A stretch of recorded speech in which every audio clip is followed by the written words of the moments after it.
Okay lang po ba sa mga pastors ang magnegosyo o magtrabaho?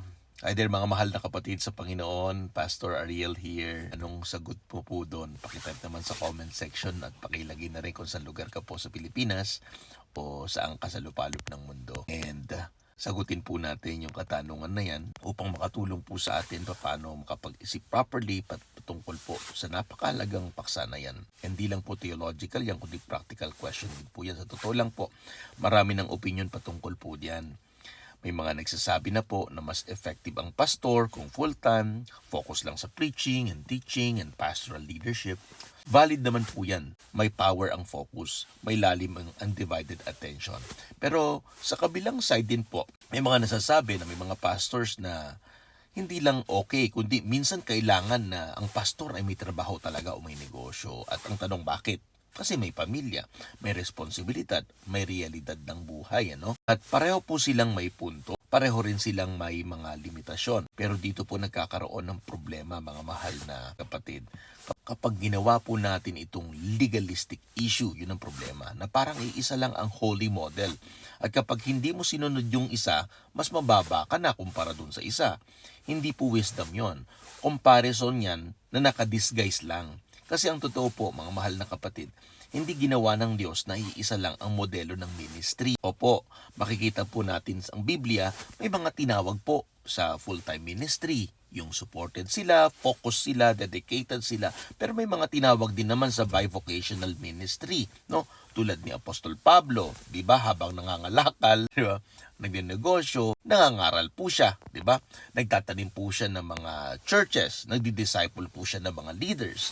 Pero nagtatrabaho rin siya bilang isang tent maker. So, hindi dahil kulang siya sa pananampalataya, kundi para hindi siya maging pabigat sa iglesia at mapanatili po yung kredibilidad po ng gospel. Hindi humihina ang ministry nang dahil lang may trabaho siya.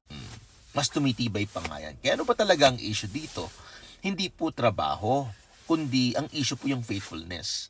Ang tanong po is hindi kung saan nanggagaling yung income eh.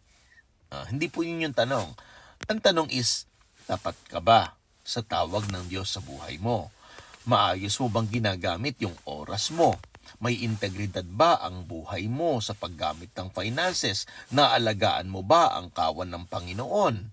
Kasi, aminin natin, may mga full-time pastors na pabaya at may bivocational pastors na sobrang tapat. So, ibig sabihin nun, hindi po ang modelo ang sukatan. And bilang mga leader, pastors, kailangan po natin maintindihan po yan, mga mahal na kapatid. Magkakaiba po ang context ng ministeryo. Iba-iba po yung kultura, iba-iba yung economic reality, iba-iba rin po yung laki ng iglesia, iba-iba po yung season ng buhay. Ang effective sa isang lugar, hindi automatic na effective sa lahat ng lugar. Kaya kailangan po natin hindi comparison, hindi po pressure, hindi po imitation o comparison. Ang kailangan po natin, wisdom. Dahil sa ibang sitwasyon, ang pagkakaroon po ng negosyo o trabaho ay hindi po distraction. Protection pa nga po ang pagkakaroon niyan. Protection laban saan? Sa financial pressure pagdating sa iglesia, unhealthy dependency, maling expectations po. At hindi lang po yan, mga mahal na kapatid. Nagiging platform din po yan, ano? Kasi yung marketplace, mission field din po yan. Yung negosyo mo, mission field din po yan. Makaka-reach out ka sa mga sa mga kliyente mo, sa mga customers mo. So doon mo nakikilala ang totoong buhay ng mga tao. Doon ka nagiging relatable. Doon tumitibay yung credibility mo. So, hindi lang sa pulpito nangyayari ang ministry, mahal na kapatid.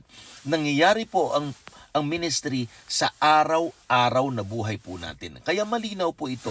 Hindi problema ang trabaho, ang problema kapag nawawala ang integridad mo bilang isang pastor, bilang isang leader, o bilang isang ministro ng ating Panginoong Hesukristo. So, hindi naman po nag-set ang Panginoong Hesus ng iisang format ng ministry eh. Hindi niya sinabi, ito lang ang paraan ha, o dapat, wag ka magtrabaho.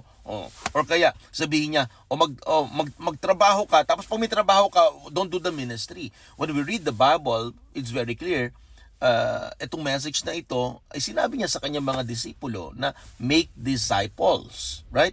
So kahit anong trabaho mo, kahit anong tawag mo, may negosyo ka man o wala, or full-time ka man sa ministry or bivocational ka, you're called to make disciples. Tama po ba? Ang hinahanap po niya sa ministry, faithfulness. Faithful ka ba kung nasaan ka ngayon? Faithful ka ba sa calling mo? Faithful ka ba sa stewardship na meron ka ngayon? Kaya mahal na kapatid sa Panginoon, ito yung tanong ko sa iyo. Nag-evaluate ka ba gamit ang wisdom o gamit ang comparison sa ibang tao? Nirerespeto mo ba yung calling mo o pinipilit mo lang yung preference mo? Kasi kapag ino-honor natin yung context, yung kultura, yung calling, lumalayo po tayo sa judgment at mas lumalapit po tayo sa grasya ng Diyos. Doon po natin nare-reflect yung puso po ng Panginoong Hesukristo. Kaya ito po yung bottom line, mga mahal na kapatid. May mga pastor na tinawag sa full-time ministry. May mga pastor din naman na tinawag sa bivocational ministry. Wala pong mas mataas sa dalawa by default. Ang napakahalaga po, tapat po tayo sa calling, maayos po yung stewardship, may integridad po tayo pagdating sa pamumuno, at may malasakit po tayo sa tao. Kaya piliin po natin ito. Discernment over dogma, wisdom over comparison, and faithfulness over labels. Dahil sa kaharian po ng ating Diyos, hindi po nakabase sa model ang sukatan ng ministeryo, kundi sa pagsunod sa ating Master, King, Savior, and Lord. This is Pastor Ariel. Patuloy po na nagpapaalala sa atin to stay amazing and remain shining.